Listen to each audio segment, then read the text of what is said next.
talong na binili ko sa kabayan ko. Kinakabayang nori. Tapos, ito may atay pa ako. Ipiprito ko rin po ito. Marinated na po ito sa pampalasa. May kalamansi. May pamintang powder. So, mainit na yung mantika.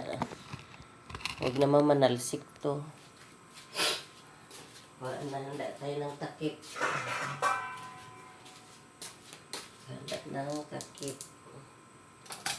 Ito manalsik. So, dito lang po natin iprito siya sa stainless na kawali na paboritong lumang kawali na stainless. So, ilagay ko na po kasi sobrang init na po ito. Napainit na. Hinaan ko lang yung apoy. Unahin mo na natin ito. Limpo. Pinakulo ang limpo. Ngayon na nalalasik na. Lalayo ng konti. Kasi matalsik ko. Mahirap na. Talagyan pa natin. Takpan na natin yung mangga. Mahirap matalsikan. Pwede na nakasan ng konti ang apoy.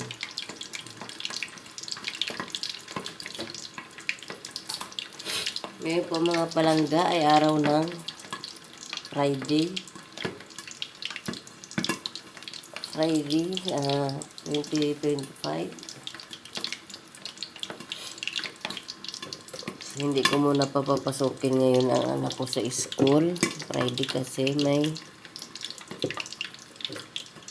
bomb trip daw doon sa eskwelahan ng trade.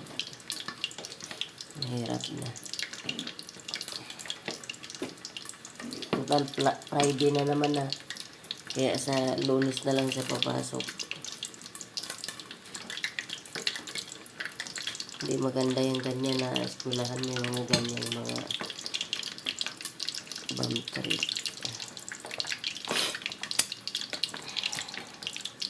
Medyo maano po yung ilong ko.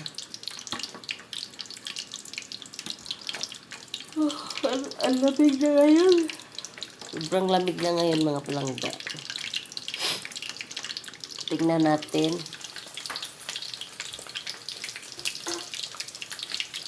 Ang ating baliktarin. Ang ating lempo. Medyo maluwag pa naman ang kawali. Pwede lang sinut-sinutan pa dyan. Ayan.